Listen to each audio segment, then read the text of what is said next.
ॐ मेघदन्ताय विद्महे वक्रतुण्डाय धीमहि तन्नो दन्ती प्रचोदयात्। श्रीमद्भागवत महापुराण की प्रथम खंड के सप्तम स्कंद के अथ द्वादशोऽध्यायः 12वां अध्याय ब्रह्मचर्य और वानप्रस्थ आश्रमों के नियम का वर्णन में भागवत के अनुसार करने जा रहा हूं। इससे पूर्व मैंने मानव धर्म, वर्ण धर्म और स्त्री धर्म का निरूपण किया। अब और उससे भी पूर्व मैंने भगवान नरसिंह और भक्त प्रहलाद की वार्ता का वर्णन किया।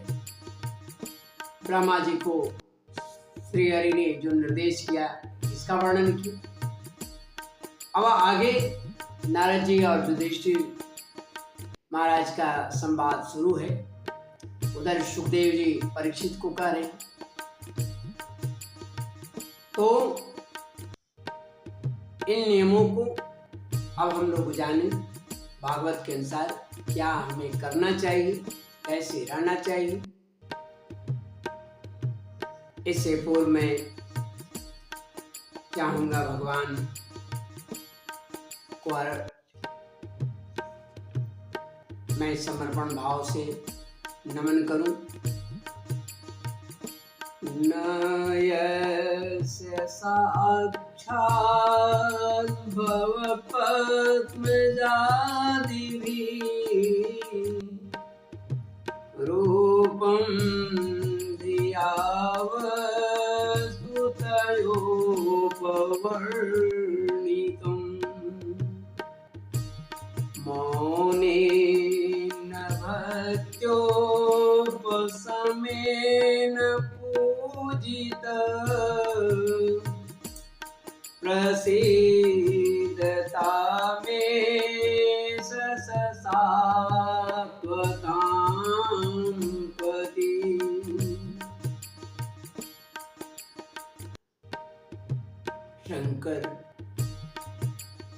शंकर ब्रह्मा आदि भी अपनी सारी बुद्धि लगाकर ये नहीं कह सकते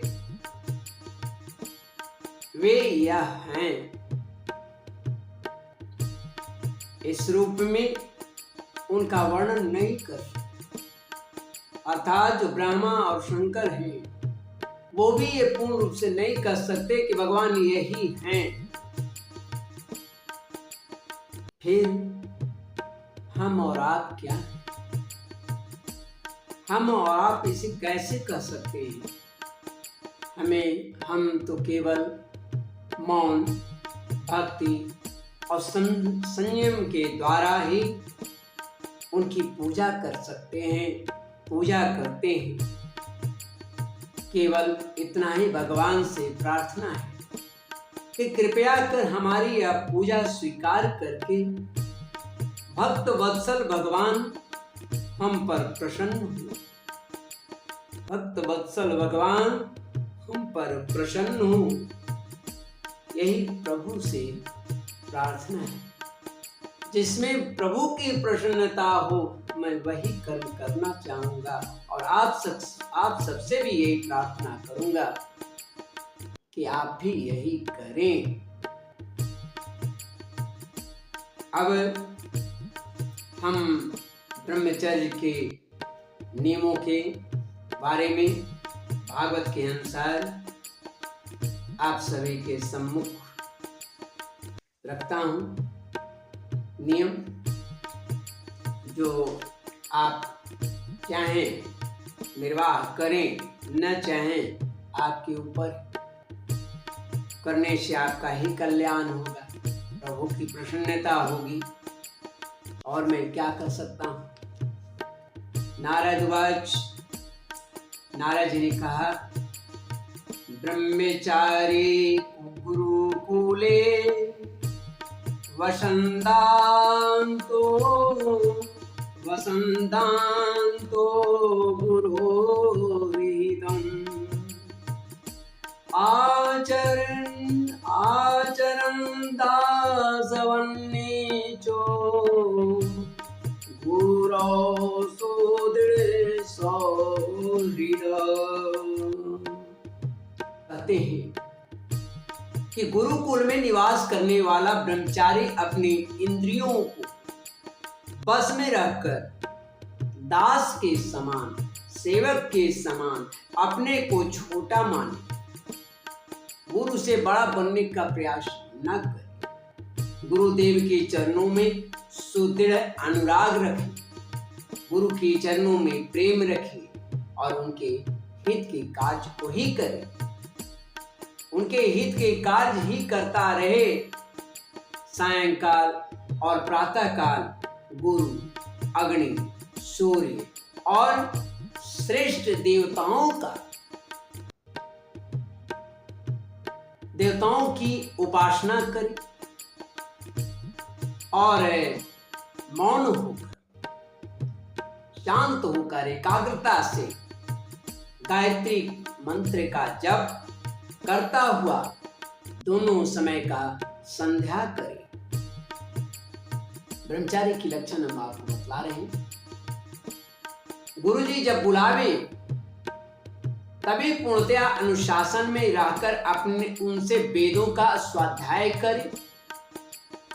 पाठ के प्रारंभ और अंत में उनके चरणों में सिर नवाए, उनके चरणों में सिर रखकर प्रणाम करें।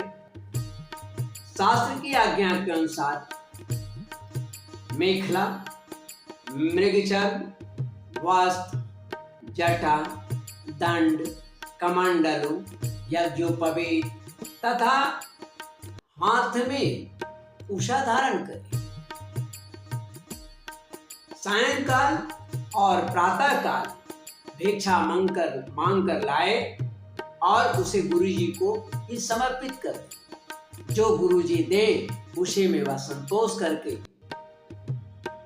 रह जाए, क्योंकि गुरु पिता ही होता है। वे आज्ञा दे तब भोजन करे और यदि कभी आज्ञा ना दे तो उपवास ही रह जाए, उसमें उसका ही कल्याण होगा। गुरु इस बात को समझते हैं क्या इसके लिए उचित है, इसलिए उनके आदेश का पालन करें, अपने शील की रक्षा करें, क्रोध को समन करें, क्रोध पर विजय प्राप्त करने का प्रयास करें, थोड़ा खाए, अपने कामों को निपुणता पूर्वक पूर्ण करें, निपुणता के साथ करें, श्रद्धा के साथ करें, श्रद्धा रखे और इंद्रियों को हमेशा बस में रखने का प्रयास करें। इंद्रियों को बस में रखे। स्त्री और स्त्रियों के बस में रहने वाले के साथ जितनी आवश्यकता हो उतना ही व्यवहार करें। जो गृहस्थ नहीं है और ब्रह्मचर्य का व्रत लिए हुए है उसे स्त्रियों की चर्चा से ही अलग रहना चाहिए। इससे पूर्व जो मैंने कहा कि अपने कामों को निपुणता के साथ करें, यहाँ तक तो ठीक है, लेकिन स्त्रियों के सानिध्य की बात जहां तक आती है तो स्त्री और स्त्रियों के बस में जो रहने की बात आई है वो गृहस्थाश्रम में, ब्रह्मचर्य की बात मैं नहीं कर रहा हूं। तो स्त्री और स्त्रियों के बस में रहने वालों के साथ जितनी आवश्यकता हो उतना ही व्यवहार करें। जैसे भोजन का समय है, भोजन करे, लेकिन कोई उसमें वैसी भाव ना आए। जो गृहस्थ नहीं है यानी ब्रह्मचर्य व्रत को लिए हुए है तो उसे स्त्रियों की चर्चा भी अगर चलता हो तो उसे न सुने, उससे अलग रहे। ब्रह्मचर्य का ये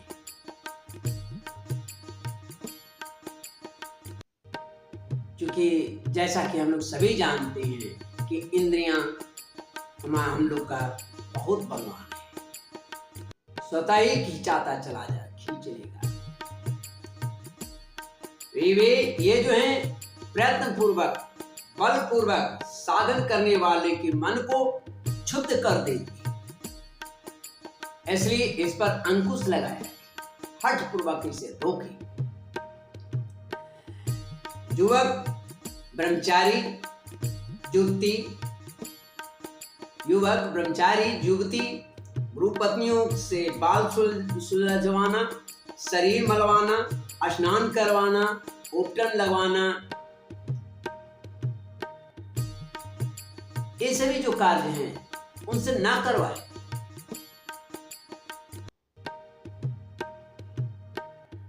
स्त्रियां आग के समान,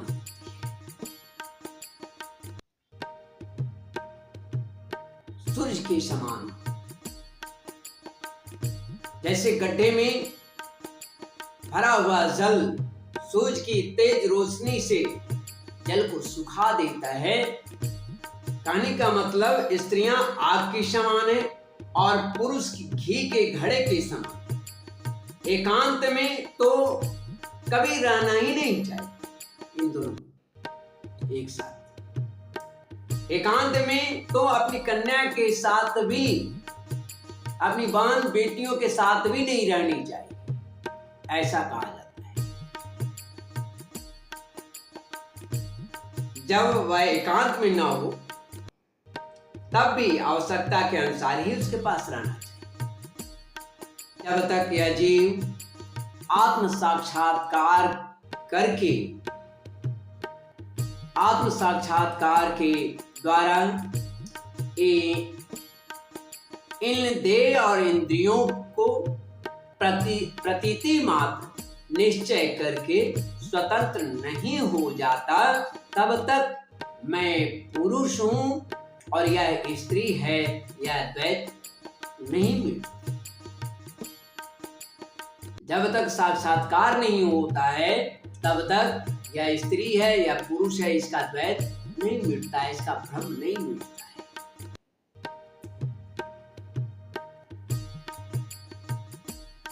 ऐसे पुरुष यदि स्त्री के संसर्ग में रहेंगे तो उनमें भोग वृद्धि हो ही जाएगा, उनसे लगाव हो ही जाएगा।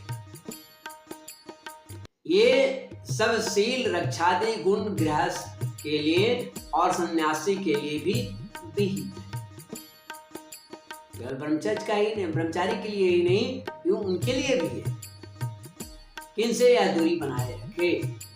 गृहस्थ के लिए गुरुकुल में रहकर गुरु की सेवा शुश्रूषा वैकल्पिक है, क्योंकि ऋतुगमन के कारण उसे वहां से अलग भी होना पड़ता है। जो ब्रह्मचर्य का व्रत धारण करें उन्हें चाहिए कि वे सुरमा, आंखों में अंजन या तेल न लगाए, उपटन न बने, स्त्रियों के चित्र न बनाए, मांस और शराब से दूर रहे, कोई संबंध नहीं रखना चाहिए। फूलों के हार, इत्र, फुलेल, चंदन और आभूषण सुगंधित चीज और सुंदरता को बनाए देने वाला चीजों का परित्याग करें। इस प्रकार गुरुकुल में निवास करके विजातियों को अपनी शक्ति और आवश्यकता के अनुसार वेद, उनके अंग, शिक्षा, कल्प आदि, यानी जो वेद है और उसके अंग जो हैं जैसे शिक्षा, कल्प आदि और उपनिषदों का अध्ययन तथा ज्ञान प्राप्त करना चाहिए। फिर यदि सामर्थ्य हो तो गुरु को मुंह मांगे, जो गुरु मांगे वो मुंह मांगे उनकी दक्षिणा देनी चाहिए। इसके बाद उनकी आज्ञा से गृहस्थ आश्रम, वानप्रस्थ आश्रम अथवा संन्यास आश्रम में समयानुसार जैसा गुरुजी कहें प्रवेश करें या आजीवन ब्रह्मचर्य का पालन करते हुए उसी आश्रम में रह सकता है। उसी आश्रम में रहना चाहे तो उसी आश्रम में वह रह सकता है। गुरु अगर चाहे और वह चाहे तो, वह प्राणी चाहेगा तो। अग्नौ गुरावत्मणि च सर्वभूतेष्वधोक्षजम्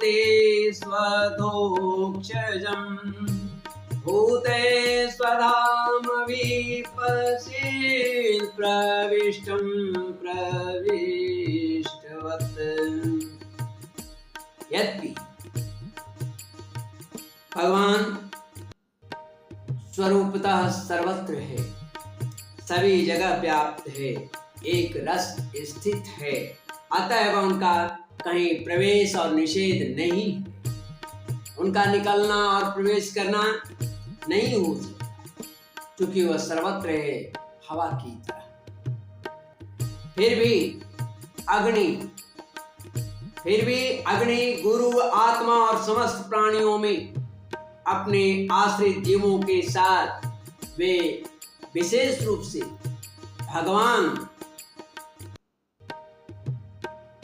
को जाने, विशेष रूप से विराजमान हैं, इसलिए उन पर सदा दृष्टि जमी रहनी चाहिए।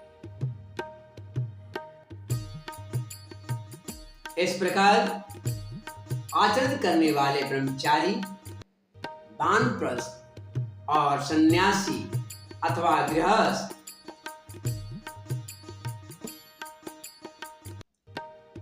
विज्ञान संपन्न होकर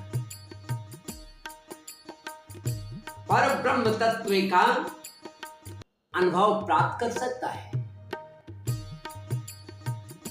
अनुभव प्राप्त कर लेता है। अब जो ऋषि लोग बताए हैं वानप्रस्थ की स्थिति, अब उसका वर्णन मैं कर रहा हूं। वानप्रस्थस्य वक्ष्यामि नियमान् मुनि सम्मतान् यानातिष्ठन् मुनिर्गच्छेत् ऋषिलोकमिहांजसा।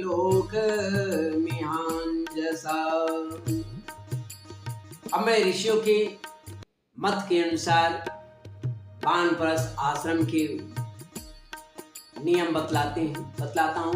भागवत के अनुसार इनका आचरण करने से वानप्रस्थ आश्रमों को अनायासी ऋषियों के लोक, जो महरलोक की कहलाता है, महरलोक की प्राप्ति हो जाती है। करना क्या है, अब इसे गौर से सुनो। वानप्रस्थ आश्रमी को ज्योति, जो वानप्रस्थ में रहने वाले हैं, उनको ज्योति हुई भूमि में उत्पन्न होने वाले चावल, गेहूं आदि अन्न जो है वह नहीं खाना चाहिए। बिना जोते जो पैदा हुआ अन्न है, जो बिना जोते हुए पैदा हुआ अन्न भी यदि असमय में पका हो, समय से नहीं पका हो, तो उसे भी नहीं खाना चाहिए। आग से पकाया हुआ या कच्चा अन्न भी न खाए, केवल सूरज के ताप से पके हुए कंद मूल फल आदि का ही सेवन करें। वानप्रस्थ का लक्षण है, ध्यान रखें, नियम है। जंगलों में अपने आप पैदा हुए धान्यों से नित्य नैमित्तिक चरु और पुरोडास का हवन करें। जब नए अन्न, फल फूल आदि मिलने लगे, तब पहले के इकट्ठे किए हुए अन्न का भी परित्याग कर दिए। अग्निहोत्र के अग्नि की रक्षा के लिए ही घर, पर्णकुटी अथवा पहाड़ की गुफा का आश्रय ले स्वयं शीत, वायु, अग्नि, वर्षा और घाम का यानी धूप का सहन करे, अकबकाए नहीं। और क्या करनी चाहिए? केस रोमा नखस्मश्रु,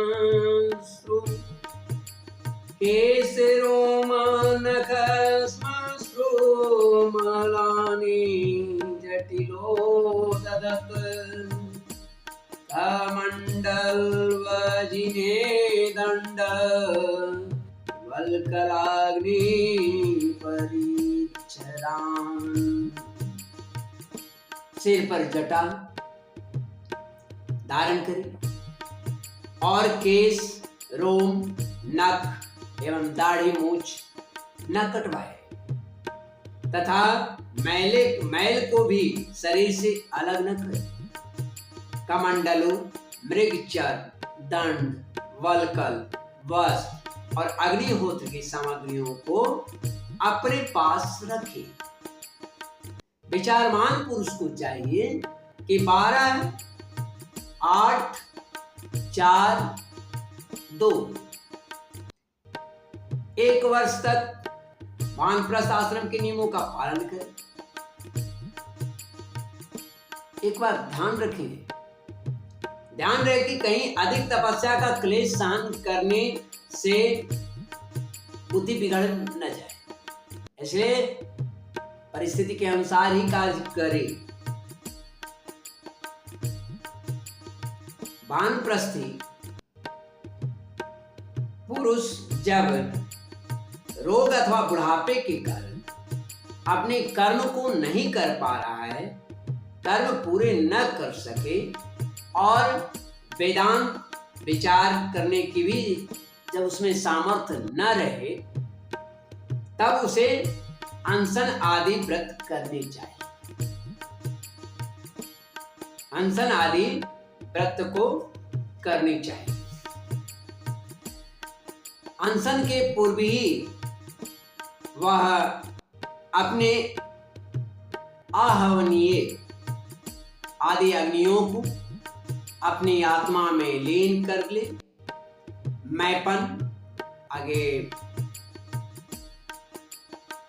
मैपन और मेरेपन, मैं हूं, मेरे, तो मैपन और मेरेपन का त्याग करके शरीर को उसके कारणभूत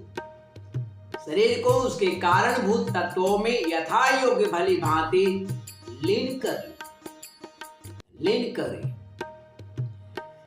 जितेंद्रिय पुरुष अपने शरीर की छिद्राकाशों को आकाश में, प्राण को वायु में, गर्मी को अग्नि में, रक्त का पीत आदि जलीय तत्वों को और जल में, और जो शरीर के सबसे कड़े अंग हड्डी है, अस्थि जो है, तो ये हड्डी आदि ठोस वस्तुओं को पृथ्वी में लीन करें। इस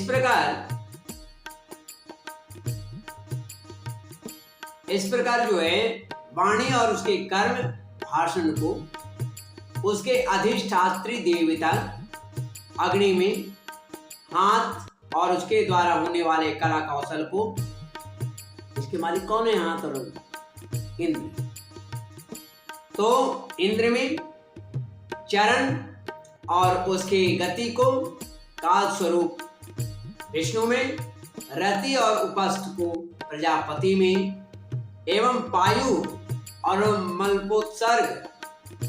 मलोत्सर्ग को उसके आश्रय के अनुसार मृत्यु में लीन कर देना चाहिए।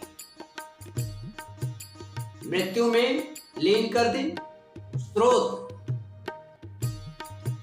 स्रोत और उसके द्वारा सुने जाने वाले शब्द को दिशाओं में, स्पर्श और त्वचा को वायु में, नेत्र सहित रूप को ज्योति में, मधुर आदि रस के सहित रसेंद्रिय को जल में, इस तरह से रसेंद्रिय पहले भी बताया हूं मैं। और यहाँ मूल में प्रचेतसा पद है, जिसका अर्थ वरुण के सहित होता है। तो यहाँ रसेंद्रिय की बात हम कर रहे हैं, रसेंद्रिय को जल में। तो यहाँ पर बात क्या है? यहाँ मूल में प्रचेतसा पद है, जिसका अर्थ वरुण के सहित होता है। वरुण रसेंद्रिय के अधिष्ठाता हैं, लेकिन वास्तव में श्री विश्वनाथ चक्रवर्ती के अनुसार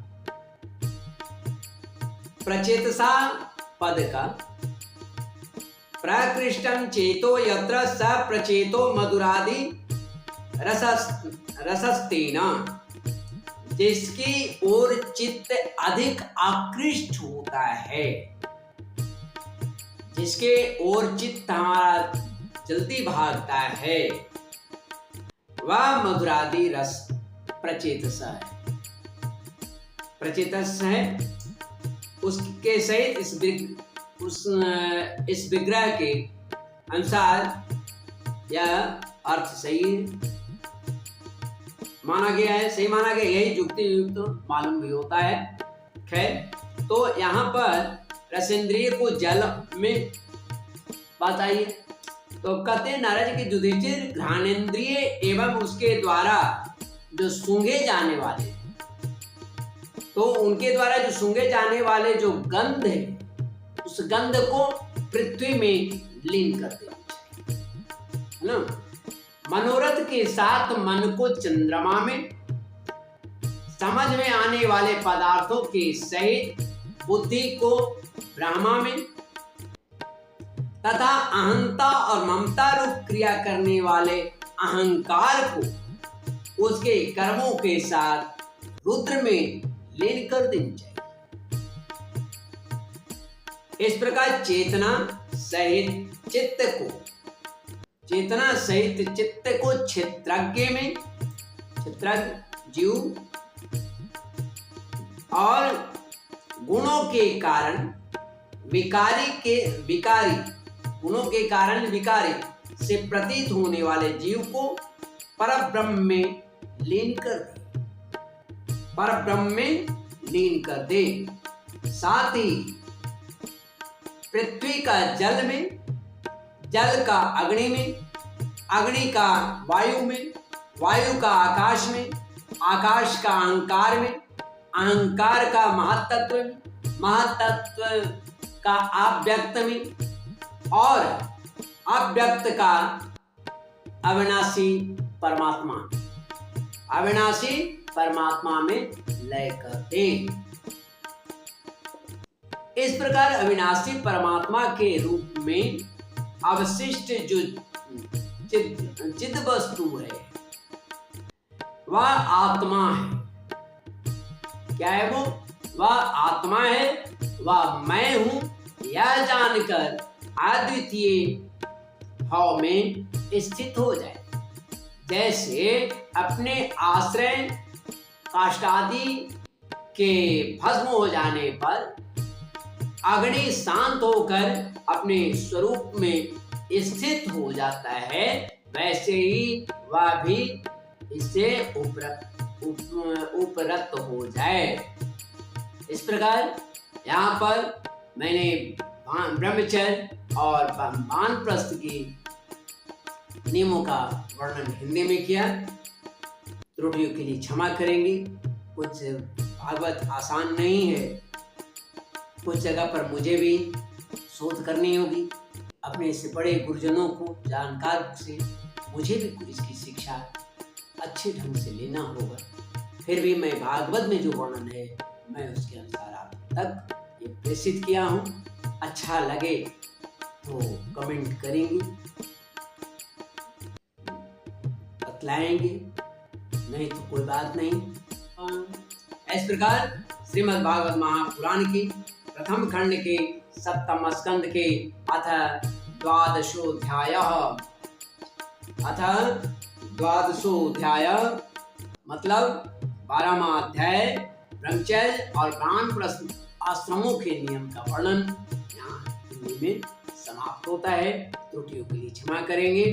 श्रीमन्नारायण नारायण नारायण गोविंद नारायण नारायण नारायण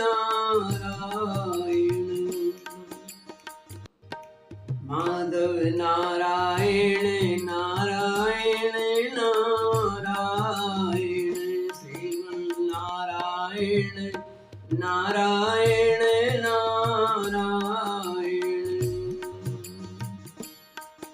नारायण हरि नारायण नारायण नारायण